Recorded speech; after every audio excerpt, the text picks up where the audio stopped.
Assalamualaikum warahmatullahi wabarakatuh. Sampai ketemu lagi pada kuliah keempat tentang model transportasi ya. Jadi pada model transportasi ini ya kita bukan maksudnya seperti mengirim barang darat, laut, udara seperti itu saja ya, tapi bagaimana eh, dari daerah asal ke daerah tujuan ya. Baik itu bisa barang, orang ya maupun titik-titik eh, apa sumber daya ya. Jadi misalnya air ya, air itu juga dikirim dari daerah asal ke daerah tujuan, listrik dari daerah asal ke daerah tujuan, sinyal ya, itu merupakan model-model transportasi. Jadi bukan hanya transportasi pengiriman barang atau orang dari satu tempat ke tempat lain, tapi juga bisa banyak hal yang digunakan untuk eh, model transportasi ini. Oke, kita masuk kuliahnya. Jadi model transportasi adalah suatu model matematik untuk menentukan sebuah rencana transportasi dari suatu jenis barang, ya, orang, ya, atau apapun dari sejumlah sumber ke sejumlah tujuan. Ya, jadi nanti ada tabel, ya, tabel-tabel ini mencakup tingkat penawaran di setiap sumber asal dan jumlah permintaan di setiap tujuan. Ya, jadi tingkat penawaran itu artinya barang yang bisa dikirim. Ya, sedangkan permintaan adalah barang yang bisa diterima di daerah tujuan. Ya, jadi tingkat penawaran itu barang yang dikirim dari setiap sumber daerah asal. Nah, kalau permintaan itu adalah barang yang dapat diterima di setiap daerah tujuan. Ya, baik itu gudang, ya, toko dan sebagainya. Nah, biaya transportasi per unit barang dari setiap sumber ke setiap tujuan itu kita ketahui, ya. Kita ketahui yang perlu dicari adalah nanti adalah berapa barang yang bisa dikirim. Ya, sehingga jadi pada dasarnya model transportasi adalah sebuah model pemrograman linear. Jadi seperti kuliah sebelumnya. Ya, kalau Anda sudah paham kuliah sebelumnya tentang program linear, maka akan lebih mudah untuk menghitung dengan model transportasi. Ya, kita lihat di sini asumsinya model transportasi.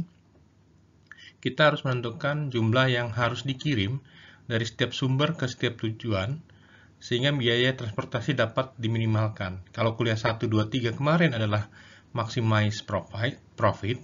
Nah, kalau yang hari ini adalah minimum cost atau minimum min C. Jadi fungsi tujuannya adalah minimum cost. Ya, ingat kalau profit selalu dimaksimumkan, kalau biaya selalu diminimalkan ya. Nah, asumsi dari model ini biaya transport pada sebuah rute adalah proporsional terhadap banyaknya unit barang yang dikirimkan. Ya, jadi biaya transportnya semakin banyak barang yang dikirimkan berarti semakin banyak biaya yang digunakan untuk transport. Nah, unit transportasi atau unit barang yang dikirimkan bervariasi tergantung jenis barang yang dikirim.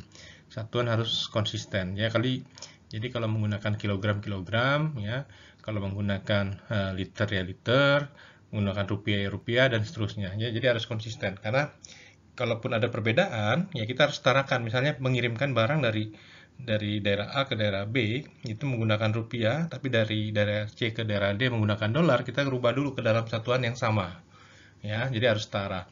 Nah, atau barangnya, misalkan yang satu adalah kilogram, yang satu ton. Ya, kita harus rubah dulu ke dalam satuan yang sama, ya. Oke. Nah, karena ini prinsipnya meminimumkan biaya transport, pengangkutan barang dari daerah asal ke daerah tujuan, kita akan menggunakan linear programming ya. Oke, ini adalah sistem transportasi ya, biasa yang kita gunakan. Ya, contohnya adalah pengiriman penumpang atau barang dalam jaringan transportasi, jaringan darat, laut, dan udara. Nah, ada juga yang kita sering perhatikan adalah arus dalam pipa jaringan. Arus dari titik-titik sumber menuju beberapa titik. Ya, contohnya adalah pengiriman air pump ya, itu dari titik asal sampai ke rumah-rumah. Ya, atau dalam saluran pipa dapat pipa minyak ya, minyak dari sumber asal ke sumber tujuan ya. Jadi bisa dikirim gas ya, sumber menuju langganan yang meminta dan sebagainya. Ya, jadi dalam ilmu-ilmu ini bisa digunakan ya. Terus kabel jaringan, listrik PLN, sinyal internet dan sebagainya. Ya, ini adalah sistem transportasi yang mungkin Anda selama ini harus berpikiran transportasi itu hanya pengiriman penumpang atau barang ya dari dalam jaringan transportasi darat, laut dan udara. Ternyata banyak ya. Gitu. Jadi kita lihat di sini ya, pemecahan metode transportasi itu ada 6. Yang pertama adalah NWCR, ya, Northwest Corner Rule.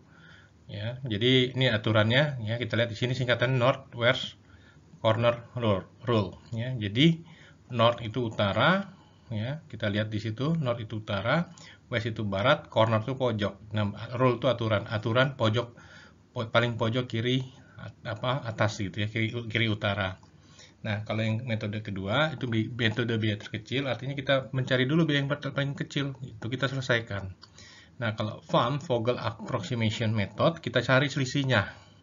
Selisih antara biaya terbesar dengan selisih biaya terkecil, nanti kita cari mana yang bisa dikerjakan lebih dulu. Nah, 456 tidak kita bahas karena ini merupakan metode yang cukup lebih rumit, tapi tidak menghasilkan biaya yang paling minimal, ya. Jadi kita hanya 1, 2, 3 saja yang kita bahas, ya, karena ini sudah bisa mencari mana yang paling optimal, ya. Oke. Nah, ilustrasi model transportasi, ya, suatu barang yang dihasilkan pada 3 pabrik sumber harus didistribusikan ke 3 gudang tujuan. Setiap pabrik memiliki kapasitas produk tertentu dan setiap gudang memiliki jumlah permintaan tertentu terhadap produk itu. Biaya transportasi per unit dari masing-masing pabrik ke masing-masing gudang biasanya diketahui. Masalahnya adalah menentukan jumlah barang yang harus dikirim dari masing-masing ke gudang ke tujuan untuk minimum biaya transport. Nah, dari penjelasan tersebut kita bisa melihat di situ. Ya, tadi dikatakan bahwa akan ada pengiriman, ya, dari daerah asal pabrik, ya. Ada 3 daerah asal pabrik, yaitu daerah Cirebon, Bandung, dan Cilacap. Dan ada 3 daerah tujuan yang merupakan gudang, yaitu Semarang, Jakarta, Purwokerto. Nah, kemungkinannya apa? Kemungkinannya adalah kita bisa mengirim barang dari Cirebon ke Semarang, Cirebon ke Jakarta, Cirebon, Purwokerto. Ada cost-nya di situ, ada biaya. Berarti ada biaya C1, ya. C1 kali barang yang dikirim, baik itu ke Semarang, Jakarta maupun Purwokerto. Ya, yang kedua adalah pengiriman dari Bandung ke daerah tujuan, ya. Berarti ada C2 di situ dikali dengan jumlah barang yang dikirim, ya, baik itu ke Semarang, Jakarta maupun Purwokerto. Dan yang terakhir misalnya di sini adalah Cilacap, ya, C3, ya, sama, ya, dikali dengan jumlah barang yang dikirim ke Semarang, Jakarta atau Purwokerto. Nah, dari ketiga ini mana biaya yang paling murah? Nah, persyaratan kendala masalah ini adalah bahwa permintaan pada setiap gudang harus dipenuhi tanpa melebihi kapasitas produksi pada setiap pabrik. Maksudnya bagaimana? Jadi logikanya begini. Kapasitas terpasang 100 piece, ya. Mungkin nggak Anda produksi 500 piece? Nggak mungkin. Kenapa? Orang kapasitas terpasang cuma 100, masa mau produksi 500? Artinya apa? Kita cuma bisa menyuplai sesuai dengan kapasitas produksinya.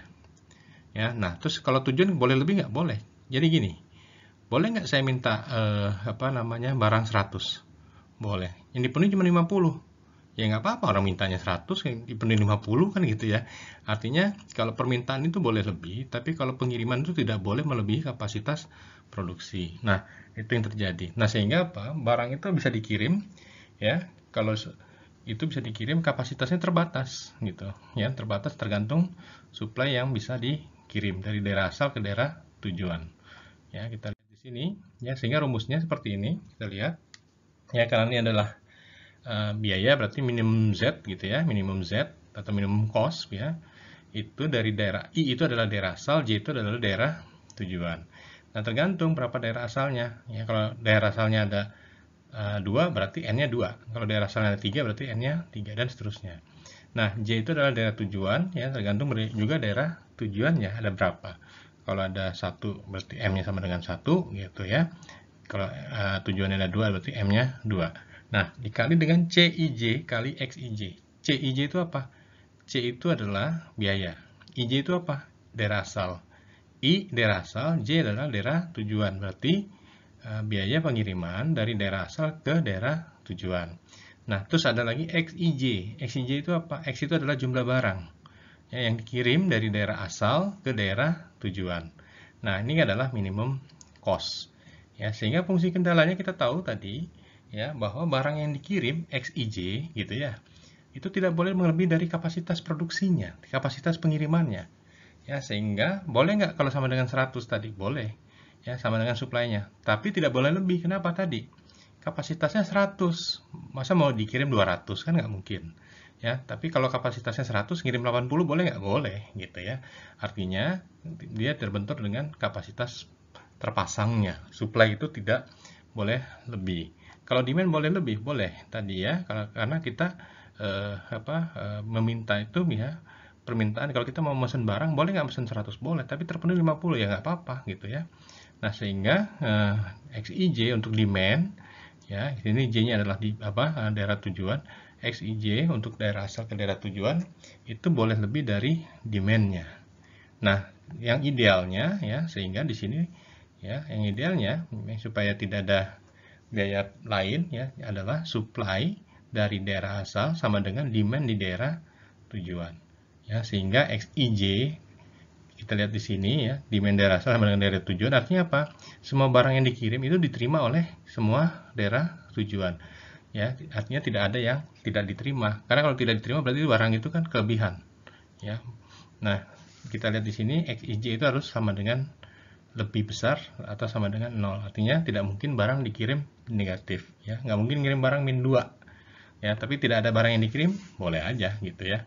Nah, setelah dijabarkan menjadi X11, X12, X1N, ya, X21, X22 dan XNM. Karena di sini XNM ya. Oke. Nah, sehingga dikasihkan matriksnya seperti ini. Ya, matriksnya. Jadi C11 dikali dengan X11 ya ditambah C12 dikali X12 tambah dan seterusnya. Nah, sampai ini kurang dari sama dengan supply-nya. Gitu ya. Nah, kita lihat di sini supply, ini supply. Jadi nanti kita harus membuat matriks seperti ini dulu. Ya, dari narasi kita harus membuat matriks seperti ini dulu. Supaya kita lebih mudah bisa mengerjakan. Ya, di sini AI adalah daerah asal, ini ya. SI adalah supply, ini yang kanan ya. Jadi terus TJ itu adalah di sini ya. T1 sampai TJ ini adalah daerah tujuan, tujuan 1, tujuan 2 gitu ya. Sampai tujuan terakhir berapa? A1, A2 itu artinya daerah asal 1, daerah asal 2 sampai AI ya. Nah, terus DJ adalah permintaan demand barang di sejumlah tujuan ya. XIJ adalah jumlah barang yang akan diangkut dari A1 dari AI ke TJ ya. Nah, CIJ ini adalah besarnya biaya transport untuk satu unit barang dari AI ke TJ ya. Kalau dari A1 berarti ke T1, A1 ke T2 dan seterusnya. Ya, biaya transport itu adalah sama dengan CIJ cost dikali dengan barang yang dikirim. Nah, jumlah permintaan sama dengan jumlah ketersediaan. Ya. Oke, ini contohnya ya, contoh soal model transportasi. Kita lihat di sini ya, contohnya ya. Jadi Anda nanti harus membuat ke dalam matriks ya, ini. Ada alat-alat rumah tangga akan dikirim dari 4 buah distributor ABCD ke 3 toko. 1, 2, 3. Berarti ada 4 daerah asal dan 3 daerah tujuan ya. Oke, jumlah barang yang siap dikirim dari distributor A, B, C, dan D masing-masing adalah 300, 200, 600, dan 500 unit. Ya, ini jumlah barang, ingat, ini jumlah barangnya. Terus, kebutuhan toko 1, 2, dan 3 masing-masing adalah 200, 1000, dan 400. Ya. Nah, kalau kebutuhan toko berarti adalah demand. Ya, demand. Jumlah barang yang siap dikirim adalah supply. Gitu ya. Oke, nah biaya pengiriman ya dalam ribuan dari distributor ke toko tampak dalam tabel di bawah ini ya. Dan slide berikutnya adalah matriksnya. Tentukan penyelesaian visible awal dengan menggunakan metode barat laut. Nanti Anda tentukan dengan metode biaya terkecil dan biaya FAM, metode FAM ya. Oke, ini contohnya matriksnya ya. Tadi kita punya daerah asal 4 ABCD, daerah tujuannya 1, 2, 3. Nah, ini adalah biaya pengiriman dari daerah distributor A ke toko 1 itu 5. Ya, distributor A ke toko 2 itu 3, distributor A ke toko 3 itu 6. Itu biaya pengirimannya. ya, biaya pengiriman. Nah, terus ini apa? Persediaan. Persediaan ini adalah jumlah barang yang dikirim tadi. Jumlah barang yang dikirim. Ya, jumlah barang yang dikirim dari distributor A itu maksimal 300. Ini. Ya. Nah, yang distributor B berapa? Maksimal 200. Dan seterusnya. Ya, ingat ya. Ini adalah yang kuning ini adalah biaya pengiriman per unit ya dari daerah asal ke daerah tujuan. Yang ungu ini, persediaan ini adalah jumlah barang yang dikirim dari masing-masing daerah asal. Ya, kalau di sini A sejajar dengan 300, berarti dari distributor A maksimal yang bisa dikirim adalah 300. Ya, B maksimal adalah 200 dan seterusnya. Kebutuhan ya, artinya demand. Demand dari mana? Toko satu pesan. Ya, pesan berapa? Pesan 200. Gitu ya. Permintaannya si toko 1 adalah 200. Toko 2 pesan berapa? 1000. Toko 3 pesan berapa? 400. Nah, Anda diminta menghitung dengan metode ini, NWCR, MBT, FAM, terus tentukan metode yang menghasilkan biaya yang paling murah. Ya. Ini matriksnya. Nah, matriks ini diperoleh dari mana? Dari narasi tadi. Sekali lagi ya, pelajaran ini Anda bagaimana bisa melihat dari kondisi real ke dalam narasi, dan dari narasi Anda buat ke dalam persamaan matematik. Nah, itulah kelebihan Anda nanti. Oke. Nah, kita lihat di sini dengan metode NWCR ya, NWCR. Kita lihat di sini NWCR. Nah, metode NWCR itu artinya apa? Kita harus menyelesaikan semuanya dari NWCR. North itu ke atas. North ke atas. Ya, ini yang kuning ini ya, dari yang biaya ini. Dari yang kelompok biaya ini yang kuning, ya kita selesaikannya. Penyelesaian dari yang kuning ini. Nah, kita lihat di sini. Apa metodenya? North itu ke atas. Nah, apalagi west itu ke barat. Nah, terus apa lagi? Corner, C, corner itu artinya pojok. Ini kan pojok kuning itu kan ini.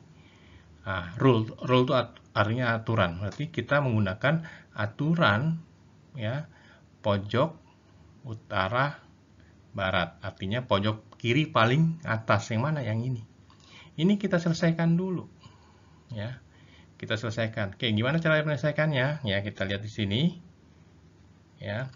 Pengisian dimulai dari sel ujung barat laut. Di sini berarti kan. Isi dengan kuantitas sebanyak-banyaknya dari yang bisa dipenuhi.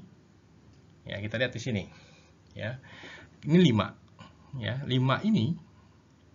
Ya, 5 ini bisa dipenuhi dari distributor 300, demand-nya 200. Ya. Nah, ini 5. Di sini toko 1 minta cuma 200. Distributor A minta bisa kirim 300. Nah, terus gimana? Kita isi aja nih maksimal. Ya. Kalau ini kan nggak mungkin. Kenapa demand-nya cuma 200 masa dikirim 300? Gitu ya. Paham ya? Jadi mintanya cuma 200 masa dikirim 300 gitu ya.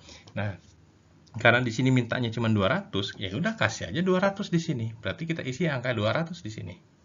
Nah, oke selesai ya. Berarti ada sisa. Sisa apa? Sisa dari supply. Ya, tapi ini udah dicoret dulu karena sudah terpenuhi semua ke daerah toko 1. Ini sudah terpenuhi semua. Berapa? 200. Ya, toko 1 ini sudah terpenuhi semua demand-nya 200. Tapi distributor A masih ada sisa. Berapa sisanya? 100.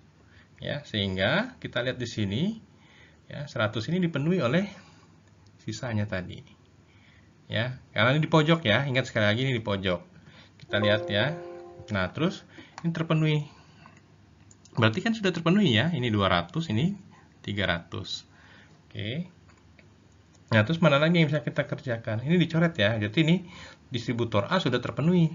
Mengirim barang udah nggak usah ngirim lagi dong karena sudah terpenuhi dari mengirim barang ke toko 1 dan ke toko 2. Udah habis kan ini? Berarti sudah tidak bisa ngirim ke daerah ke toko 3. Ya. Oke. Kita lihat ya, sudah selesai. Nah, terus kita kerjakan yang di pojoknya yang berikutnya. Pojok berikutnya di mana? Yang ini kuning tadi. 9 tadi. Ya kan? North west. Jadi begitu udah tutup ini kita kerjakan. Ya, berarti ini kita kerjakan berapa mintanya? Ya, mintanya 1000. Ya, yang bisa dikirim berapa? 200. Ya udah maksimalkan aja pengiriman. 200. Berarti di sini sudah habis ya. Toko B sudah tidak bisa kirim lagi karena sudah terpenuhi 200. Tapi ke toko B, distributor B ya, distributor B ini sudah tidak bisa kirim lagi karena sudah terpenuhi 200. Tapi toko 2 masih ada permintaan yang belum terpenuhi. Berapa? Ya, 1000 dikurang 200. Berapa permintaannya? 800. Nah, 800 itu berarti ini kan sudah dari toko B ke toko supply dari toko B ini sudah terpenuhi. Berarti udah nggak bisa kirim lagi kan? Makanya minta bantuan dari toko distributor lain ya. Kita lihat di sini. Ya, ini dicoret, berarti sudah terpenuhi. Distributor lain ini sekali lagi pojok kanan, pojok kiri atas ya. Nah, di sini tadi 200, berarti sini masih ada 800. Nah, minta ke 7 ini ya. Jadi distributor C itu bisa kirim 600 untuk memenuhi si toko 2, sehingga ini terpenuhi aja 600. Ya. Nah, ini terpenuhi semua berarti si A sudah bisa ngirim 600. Nah, tapi ingat tadi kan 800 sudah terkirim 600. Berarti sisa 200. Sisa berapa? Ya, 600 kan ya. Terpenuhi. Nah, sisa tinggal 100 ya. Tinggal sisa 100 karena tadi kan sudah dikirim kan. Nah, sisa 100. Nah, sisa 100 ini sudah terpenuhi, selesai ya. Terpenuhi. Dari mana? Ini kita lihat ya. 100 tambah 200 tambah 600 tambah 100 itu 1000. Sudah terpenuhi ya toko 2 permintaannya. Nah, toko C udah nggak usah kirim karena sudah terpenuhi kapasitasnya. Nah, tapi toko D masih bisa kirim 500. Ya, kita lihat 500 terpenuhi toko D. Nah, sisanya demand-nya ada 400. Ya, isi 400. Kita lihat di sini 100 sama 400 500 terpenuhi ya. C 600 terpenuhi, B 200 terpenuhi, A 300 terpenuhi. Begitu juga dengan yang ke bawah ya, terpenuhi 200, ini 1000, ini 400. Nah, caranya seperti itu. Jadi penyelesaian NWCR itu relatif lebih mudah karena kita hanya menyelesaikan dari semua yang di pojok kiri atas. Ya, kita penuhi dari situ. Nah, sehingga nanti Anda tinggal cukup mengalihkan biaya biaya pengiriman yang biaya transportasinya dengan metode NWCR. Gimana caranya? Ini 5 kali 200, tulis di sini. 5 kali 200. Tambah 3 kali 100. Ini 3 kali 100. Ya. Ini kan 5 ini sama dengan tadi kan? C11 tadi. Atau kalau di sini CA1. Biaya pengiriman dari daerah asal A ke daerah toko 1. Berapa yang bisa dikirim? 200. Gitu ya. Nah, terus ini dari daerah A ke toko 2. Berapa yang bisa dikirim? 100. Berapa biaya pengiriman? 3. Ya, 3 kali 100. Nah, tinggal dijumlahin aja. Tambah 9 kali 200 ya, ini. Ya, tambah 7 kali 600 ini. Tambah 1 kali 100 sama dengan ini ya, 4 kali 400 ini. Nah, ini dijumlahkan semua hasilnya adalah 9.000. Oke, ini kita sudah dapat ya dengan data yang sama ya. Kita mengolah dengan NWCR dapatnya adalah 9.000. Oke, kita coba selanjutnya dengan metode MBT, metode biaya terendah atau terkecil. Ya, kita lihat di sini ya. Nah, dari sini kita cari biaya yang paling kecil dari yang kuning ini. Ini kan biaya nih. Ya, kita cari biaya yang paling kecil. Biaya yang paling kecil mana? 1. Berarti ini kita selesaikan dulu. Ya, kita selesaikan. Berapa mintanya? 500. Ya, tulis di sini 500. Berarti di sini ada sisa 500 ya. Kita lihat ya. Pengisian dimulai dari sel dengan biaya terkecil, isi dengan kuantitas sebanyak-banyaknya. Ini menyebabkan sisa sel di baris atau kolom tersebut tidak dapat diisi lagi sehingga menjadi warna coklat. Biaya terkecil sama, pilih secara bebas. Ya, jadi kalau ada yang sama kayak gini nih nanti angka 3 kan sama nih. Ya, nanti Anda bisa pilih bebas gitu ya. Oke, kita coba ya. Ini kan tadi kita pilih yang terkecil adalah angka 1. Nah, angka 1. Kita penuhin semua, 500.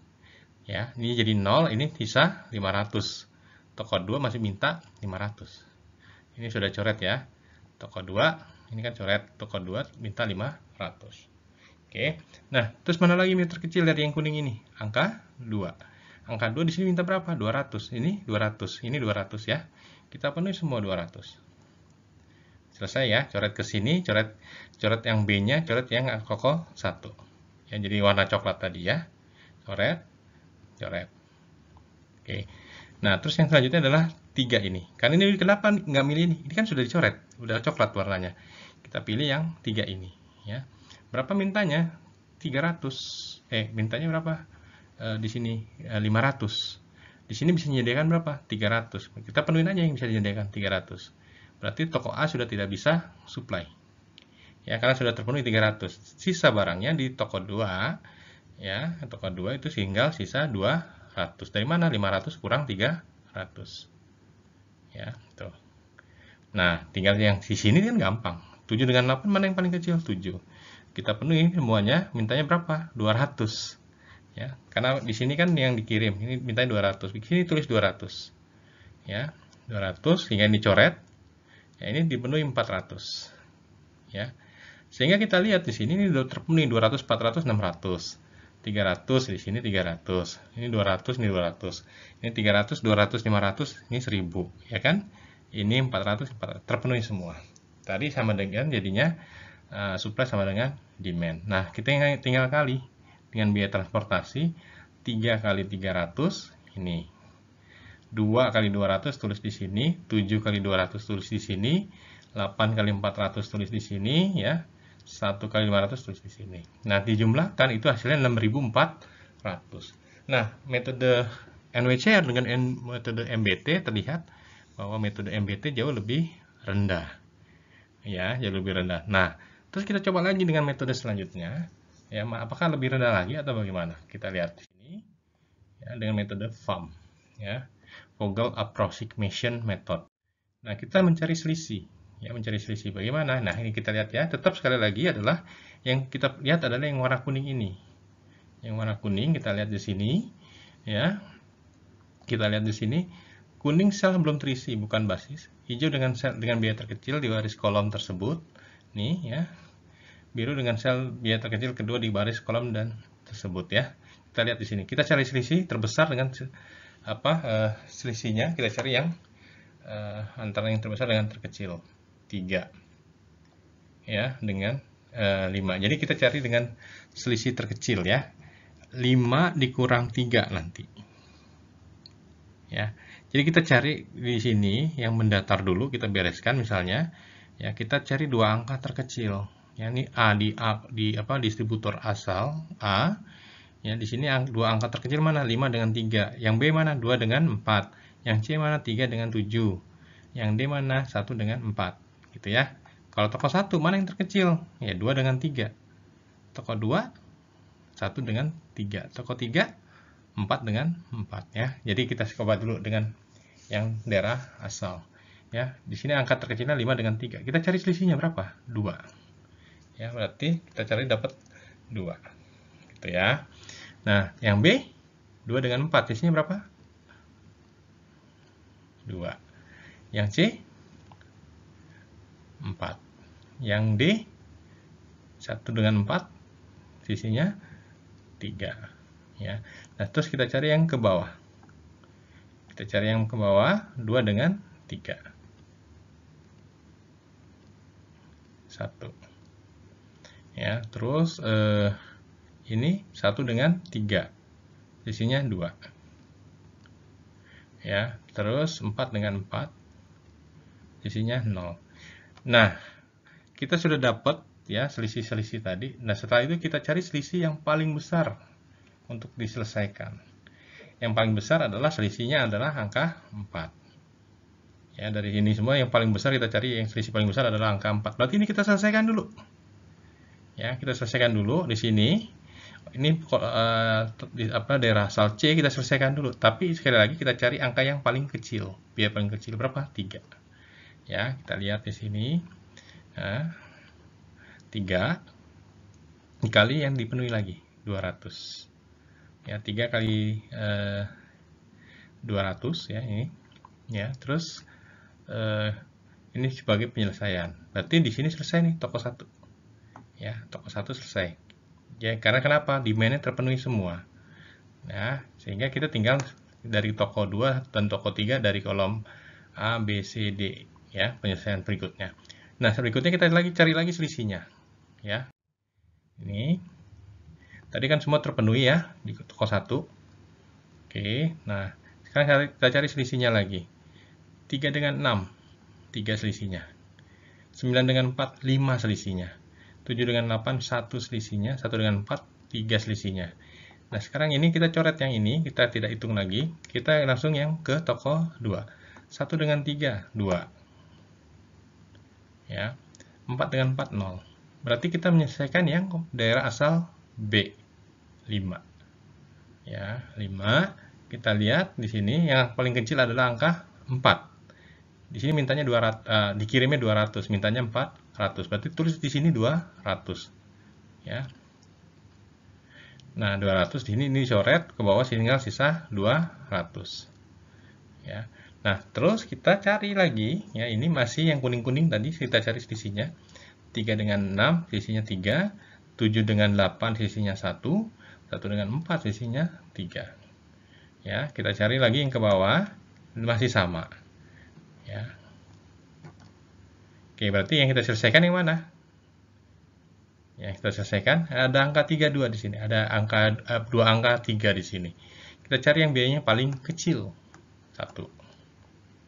Ya, karena ada angka 1 di sini. Kita selesaikan ini. Kita habiskan semua 500 ya. Sisanya di sini adalah 500. Ya, terpenuhi. Nah, terus kita cari lagi selisihnya. Ya. Sekarang yang mana yang kita cari? Selisihnya? 3 ini? Oh, bukan. Ini yang kita cari. Ya, 4 di sini. Berarti yang terkecil berapa? 3. Berarti ini diisi angka 300. Selesai. Di sini berarti tinggal sisanya. Ya, ini kan sudah terpenuhi 500, 800, 500, 1000 kurang 500 kan 500 kurang 300, 200. Berarti angka 7 sini adalah 200. Di sini adalah berapa? 400. Ya, 300. Ya, terus di sini 200. Di sini 4. Di sini 200. Karena di sini kan 200, 200, 400 ya. Oke, kita sudah ketemu. Sudah ketemu tabelnya, tinggal sama kita kalikan dengan apa biaya transportasinya tadi. 3 kali 300 ya, 4 kali 200, 3 kali 200, 7 kali 200 gitu ya. 8 kali 200, 1 kali 500. Ini setelah jumlahkan hasilnya adalah 5.800. Ternyata masih jauh lebih murah dibandingkan dengan metode MBT, metode biaya terkecil. Nah, dari ketiga metode ini, menurut Anda, ya, setelah dihitung ya, kita dengan kasus ini, ternyata yang termurah itu dengan kasus ini adalah metode FAM. Ya. Metode NOCR tadi 9.000, metode MBT 6.400, metode FAM 5.800. Nah, dalam kasus ini yang paling kecil biayanya adalah metode FAM. Nah, pertanyaan selanjutnya, nanti mungkin nggak kalau misalkan NPCR lebih murah? Bisa jadi, gitu ya. Makanya Anda gunakan 3 metode ini, cari yang paling murah metodenya. Ya, cari biaya yang paling murah dari ketiga metode ini. Oke, nah di sini kuliahnya selesai ya, nggak mau terlalu lama. Harapannya Anda melakukan latihan soal supaya lebih paham, karena kalau tidak dilatih tidak akan paham. Ya, seperti biasa ya, di sini adalah 1 digit NIM terakhir, 1 digit NIM akhir. Nah, Anda gunakan nanti dari narasi ini Anda harus bisa membuat dalam bentuk matriks. Ya, dalam bentuk matriks. Jangan sampai lupa ya, dalam bentuk matriks. Kalau matriksnya salah, otomatis metode hasilnya salah ya. Nah, di sini ada sengaja saya selipkan 1 digit NIM akhir. Kalau ujung NIM-nya 1, berarti di sini 1. Kalau ujung NIM-nya 0, berarti di sini 1 ya. Karena kalau 0 nanti biaya transportasinya 0, susah. Anda akan berantakan nilainya. Kan nggak mungkin biaya pengiriman itu 0, nggak mungkin ada. Ya, siapa yang mau ngirim barang biaya pengiriman 0 ya. Sehingga nanti kalau ujung NIM Anda 0 diisi dengan angka 1. Nah, terus kalau 2 ya ada angka 2 di sini dan seterusnya. 9 ya 9. Gitu ya. Nah, Anda kerjakan latihan soal ini seperti biasa. Saya tidak menyiksa Anda untuk mengerjakan latihan soal, tapi membuat Anda lebih paham karena ini adalah permasalahan matematis yang jika tidak dilatih tidak akan bisa. Saya aja yang sudah 10 tahun ya, 10 tahun mengajar ini, kadang-kadang saya lupa. Saya harus baca dulu kadang-kadang ya. Kenapa? Karena metode ini ya kita harus latihan Ya, nggak bisa kalau nggak latihan. Ya, oke, seperti biasa Anda kirimkan ke dalam e-learning sesuai jam perkuliahan. Ya, oke. Jika ada pertanyaan, Anda bisa tanya di WhatsApp grup, ya, screenshot apa yang mau ditanya nanti saya jawab. Oke, ya. Nah, saya rasa cukup kuliahnya sampai di sini, tidak perlu berlama-lama karena kalau semakin lama kuliahnya, kuotanya akan ukuran filenya akan semakin besar, ya. Anda juga akan boros kuota, ya. Oke, jadi nanti Anda bisa turunkan resolusinya, ya, supaya bisa terdengar dengan baik karena materi kan sudah bisa di-download dalam bentuk PDF, ya. Oke, saya rasa cukup. Wassalamualaikum warahmatullahi wabarakatuh.